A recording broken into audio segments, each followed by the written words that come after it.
Keluarga dari 6 syuhada yang terbunuh di KM 60 juga bermubahalah.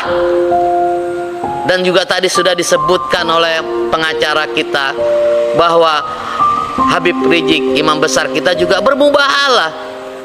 Pihak penyidik ini nanti akan kena mubahalah. Bismillahirrahmanirrahim. Assalamualaikum warahmatullahi wabarakatuh. Alhamdulillahirabbil alamin wa bihi nasta'inu ala umuri waddin wa ala alihi washabihi ajmain. Asyhadu an la ilaha illallah wa asyhadu anna Muhammadar Rasulullah. Allahumma shalli ala sayyidina Muhammad wa ala ali sayyidina Muhammad. Amma ba'du. Alhamdulillah kita bisa kumpul di sini, yaitu dalam rangka pembelaan kita kepada saudara kita, yaitu aktivis yang sungguh luar biasa, yaitu Ustadz Gus Nur.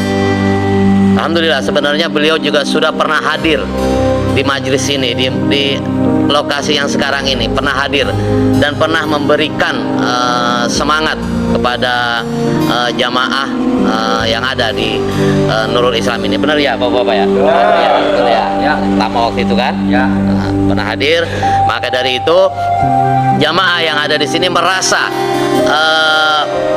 bertanggung jawab, artinya merasa mempunyai giroh untuk membela beliau, karena beliau juga sudah merupakan bagian daripada majlis di sini, karena pernah hadir dan pernah memberikan ilmu, dan jamaah di sini merasa murid beliau karena sudah merasa beliau sudah hadir dan memberikan ilmu di sini, dan jamaah yang hadir sekarang ini, yang ada di belakang ini, merasa murid beliau. Makanya dengan senang hati jamaah para ustadz yang hadir di belakang ini menyempatkan waktu untuk memberikan dukungan pembelaan kepada Ustadz Gus Nur. Demikian awalan kita semua di sini hadir tentunya demi membela saudara kita yang beragama Islam tentunya. Karena walaupun jauh, walaupun siapapun orangnya, kalau memang dia beragama Islam, itu adalah saudara.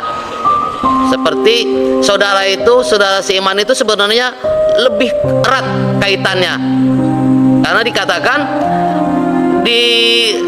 bagaikan satu tubuh. Apabila ada tubuh yang terluka, maka yang lain pun akan merasa sakit. Seperti contoh seperti ini, Gus Nur ditahan, kita merasa kecewa dan kita merasa sakit. Padahal kasus yang disangkakan ini kasus yang menurut kami ini suatu hal yang mustahil. Hal yang mustahil. Kenapa? Kok mubahalah dikatakan penistaan agama?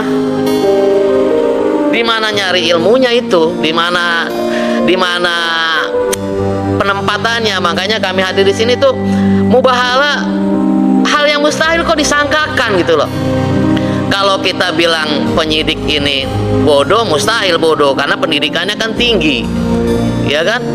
Tapi kok melakukan hal yang mustahil bagi umat Islam? Mubahalah itu adalah dibilang penista agama, padahal mubahalah itu jelas di dalam Al-Quran disebutkan di ayat Al-Imran di ayat 59 sampai 61 bahwa mubahalah itu adalah syariat Islam.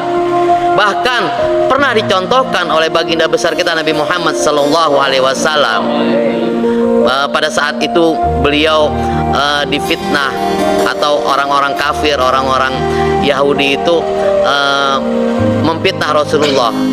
Akhirnya Rasulullah bermubahalah dengan membawa keluarganya, membawa anaknya, membawa istrinya, tapi orang kafir itu tidak mau atau tidak berani untuk bermubahalah kepada Rasulullah SAW. Kenapa? Karena mereka yakin, mereka tahu bahwa Rasulullah ini benar.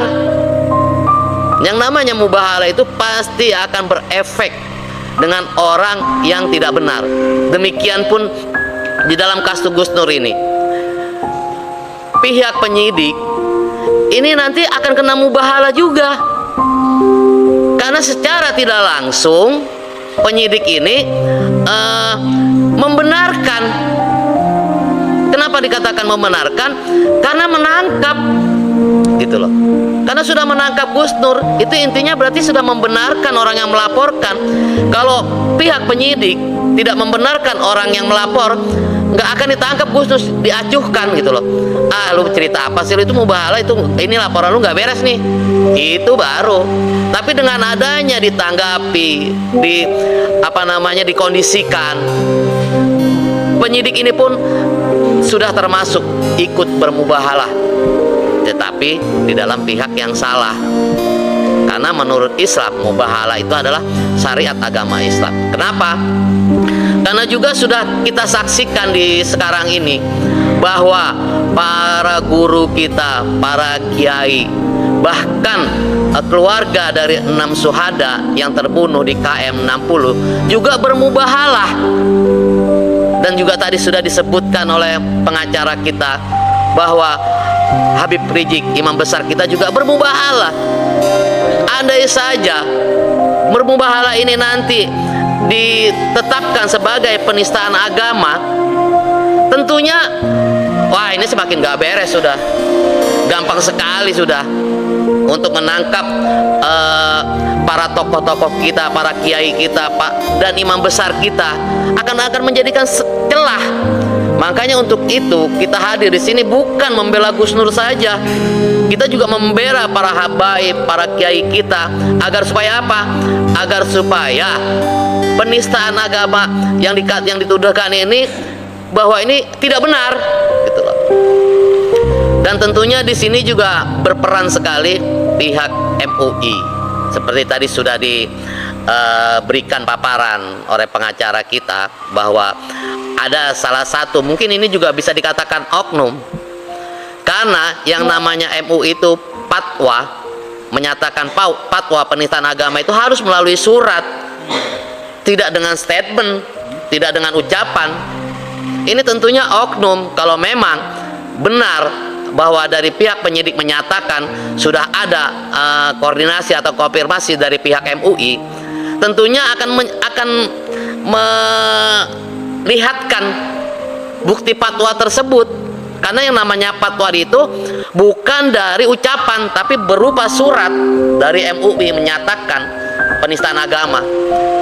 Apabila itu tidak ditunjukkan oleh penyidik dan hanya mengatakan bahwa dari MUI itu sudah konfirmasi dan sudah berkoordinasi sama MUI, berarti itu orang MUI-nya oknum dan tidak bisa dijadikan dasaran hukum untuk menjerat saudara kita ini, Gus Nur, dalam penistaan agama.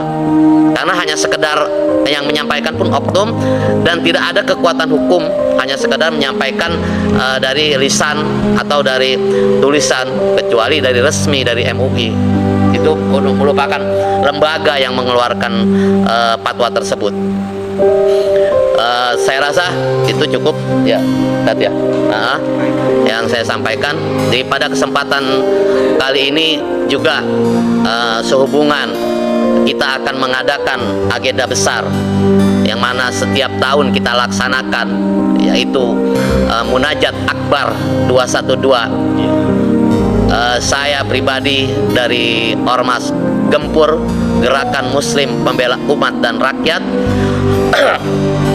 mengundang dan mengajak dan para tokoh, para ormas yang ada di wilayah ibu kota negara, mengajak untuk hadir, dan para tokoh, para ulama, para kiai, para habaib, para ustadz, dan para alumni 212 yang hadir pada kesempatan yang lalu di 2016 tercatat yang hadir itu 7 juta orang. Insya Allah dengan adanya undangan ini kita hadir bersama-sama nanti di hari Jumat di tanggal 2 bulan 12 di tahun 2002 hadir 2022 hadir bersama-sama. Takbir, takbir, takbir. Shallu ala Muhammad. Sekali lagi lagi saya mengundang seluruh elemen masyarakat, yuk kita ramaikan, yuk kita hadir, yuk kita siarkan bahwa umat Islam ini adalah saudara, bahwa umat Islam kita semua adalah saudara, dan bisa menjalin ukhuwah yang begitu besar dengan munajat 212 di tahun 2022. Demikian dari saya, kurang lebihnya mohon maaf. Wabillahi taufiq wa hidayah. Assalamualaikum warahmatullahi wabarakatuh.